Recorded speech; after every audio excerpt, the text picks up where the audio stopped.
Hi everyone, welcome back to my channel. আমরা এখন ইসকনে যাওয়ার জন্য বেরিয়ে পড়েছি। রাস্তাতেই যাচ্ছি, অনেকটা চলেও এসেছি, প্রায় কাছাকাছি। ইসকনে যাওয়ার জন্য আমাদের সাথে আরেকজন আছে, মানে আমাদের গাড়িতে নেই, তারা আগেই পৌঁছে গেছে। দিব্যেন্দুর এক কলিগ, ও তার ওয়াইফ আর তার একটা পুচকু বেবি। আমরা যখন লাঞ্চ করছিলাম তখন একবার বৃষ্টি হয়েছে, যখন বেরোই তখন বৃষ্টি পড়ছিল না, কিন্তু তার আগেই হয়েছে। দিব্যেন্দুকে বললাম ছাতাটা নিয়ে বেরোয়, নিয়ে বেরোতে ভুলে গেছিলাম, তাই জন্য গাড়িতে ওঠার আগে জিজ্ঞাসা করলাম, ও বললো না নিতে হবে না, কিন্তু গাড়িটা একটু আসার পরেই বৃষ্টি শুরু হয়ে গেছে।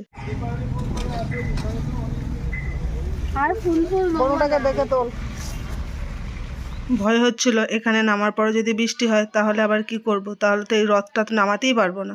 যাই হোক, এখানে আসার আগে কিছুক্ষণ আগে বৃষ্টিটা থেমে গেছে, এখন বৃষ্টি পড়ছে না। তাই তিশাতিনা গাড়ির ডিগিতে এটা রথটা নিয়েছিল। গাড়িটা একটা জায়গায় দাঁড় করানো হয়েছে, সেইখানে মানে একটা বিল্ডিংয়ের মতো রয়েছে, একটা কমপ্লেক্সের মতো রয়েছে, ওখানে গাড়িটা দাঁড় করানো হয়েছে। তারই গেটের ভেতরে ঢুকে আমরা এগুলো সব একটু অ্যারেঞ্জ করে নিচ্ছি, এরপর ইসকনে নিয়ে যাবো। পড়ছিল তিশাতিনায়, আমি একটু হেল্প করে দিচ্ছি, কারণ ওরা দুজনে মিলে ঝগড়া শুরু করে দিচ্ছে, এ ওখানে দিচ্ছে সে সেখানে দিচ্ছে, এই নিয়ে দুজনে ঝামেলা করছিল। আমি বললাম চল আমি হেল্প করে দিচ্ছি, তোদেরকে এত ঝগড়াঝাটি করতে হবে না। আর যে পুচকু বেবিটার কথা বললাম সেটা এখন ঘুমিয়ে আছে, গাড়ি থেকেই ঘুমিয়ে আসছে সে এখনো পর্যন্ত ওঠেনি, মায়ের কোলে আছে, এখনো পর্যন্ত ঘুমাচ্ছে। এত কিছু করে ডাকাডাকি চলছে কিন্তু সে আর ঘুম থেকে উঠছে না। তিশাতিনা আজকে যে ড্রেসটা পরে এসেছে ওটা ওদের আগের বছর বার্থডের ড্রেস, ওটা পরে আসবে না, কিছুতেই পরে আসবে না, বলে গরম করছে, গরম করবে, কিছুতেই পরবে না, এই কারণে এই ব্লেজারটার জন্য। ব্লেজারটা এই ড্রেসটার সাথে তাই পরেছে, পরে বলে হাতটা গুটিয়ে রাখবো, কিন্তু বলা চলবে না হাতটা নামা। এক প্রকার জোর করেই পরিয়ে নিয়ে এসেছি, এখন না পরলে ড্রেসটা রেখে দিলে তো পরপর ছোট হয়ে যাবে না। আমি একে ভর্তি করে দেবো। এই তো চলো, এখানেই চলো। ওই দিক থেকে ওইখানে রাখ। হ্যাঁ, আস্তে করে। তিনু যাও, পড়ে না যায়, আস্তে করে।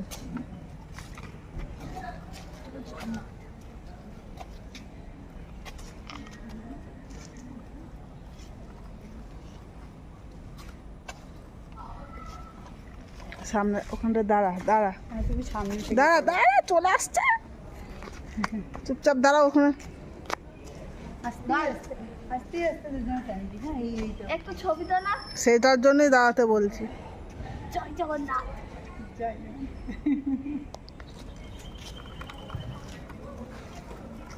এটা উঠলে এটাকেও দাঁড় করিয়ে দিতাম। এটা তো ঘুমিয়েই যাচ্ছে, এই ওপরটা দিয়ে নিয়ে যা।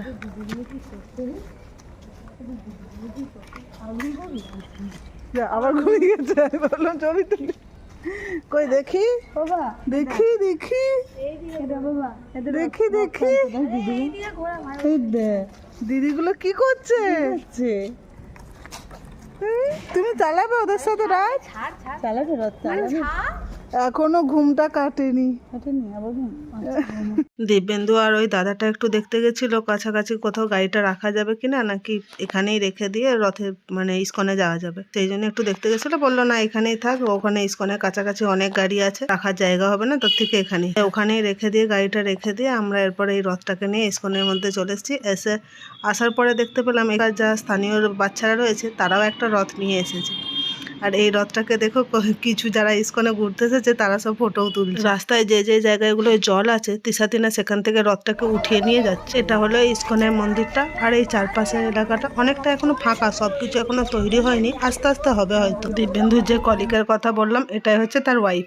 এখানে কয়েকটা দোকানও আছে যেখানে এদেরই হাতের তৈরি কিছু জিনিস বিক্রি হয়। আর একটা জিনিস দেখায়, এই সামনে যে দুটো বাচ্চাকে দেখতে পাচ্ছ, মনে হচ্ছে এই দুটো বাচ্চা হচ্ছে আমার তিশাতিনার মতোই টুইন্স। সে তো ঠিক আছে, কিন্তু এইটুকু ভিড়ের মধ্যে আমার দুটো কোথায় গেল? ওই যে আগে যাচ্ছে ওর পাপার সাথে রথ নিয়ে, সঙ্গে ওই দাদাও যাচ্ছে তাদের পুচকিটাকে নিয়ে। তিশাতিনা বললো আগে ইসকনের মন্দিরটাই যাব না, আগে চারিদিকটা ঘুরবো তারপরে যাব।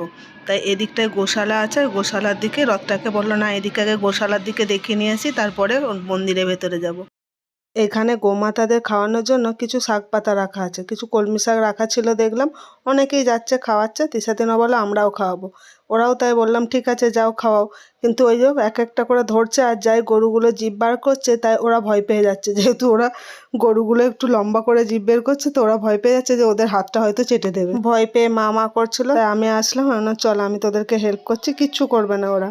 বলতে আমি এসে একটু হেল্প করলাম, তারপর করে খাওয়া। আবার এখান থেকে বেরিয়ে আসার সময় দেখতে পেলো এদিকেও দুটো গরু রয়েছে, বলে না ওদেরকেও খাওয়াবো। আবার এই যে আনতে যাচ্ছে পাতা নিয়ে এসে আবার এদিকেও খাবে, এদিকেও একই ভয় পাচ্ছে, মা চলো তুমি। আবার আমি আসলাম, চলো এবার তাহলে ইসকনে যাওয়া যাক মন্দিরের ভেতরে।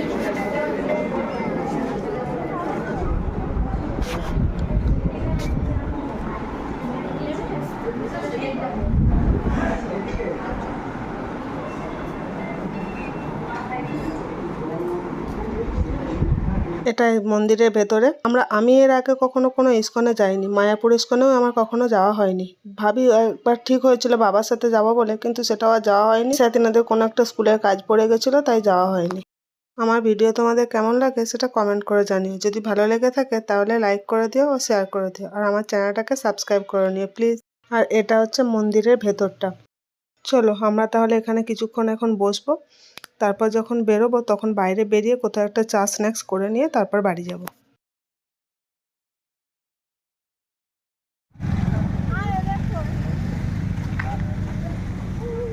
ও এসেছে তোমাদের কাছে?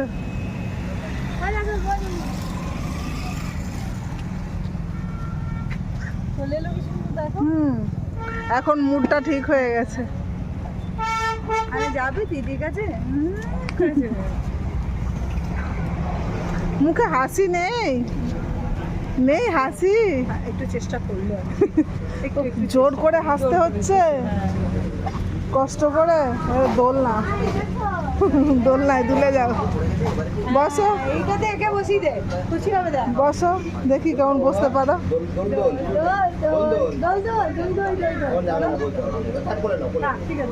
তো বস দেখি। দিদি বসছে,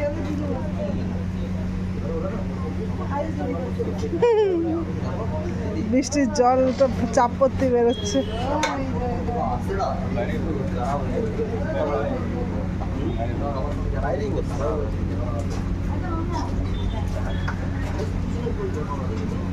ওকে একটা ইয়েতে বসাও।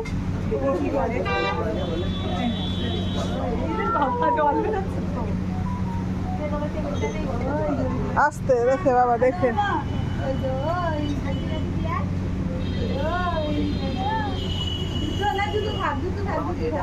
তুই বস, ওকে আমি ধরছি, তুই বস।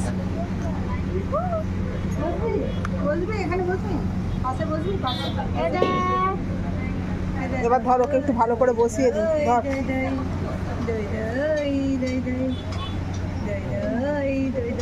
নাহলে পড়ে যাবে। হ্যালো, এখানে বসছি। মাম্মা দই দই দই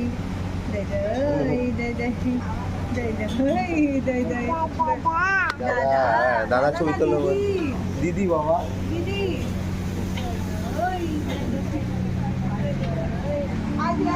পড়ে যাও না, আসবি, তুই আসবি, পড়ে যাও না। আসবি মামা, জল পড়েই চলেছে। এইদিকে একটা লেকের মতো আছে, ওই লেকটা।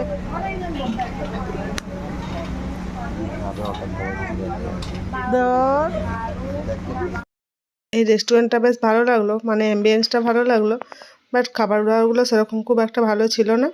চলো ভিডিওটা তাহলে এই পর্যন্ত, দেখা হবে নেক্সট ব্লগে। আমরা তাহলে একটু স্ন্যাক্স করে নিই, তারপর বাড়ি চলে যাব।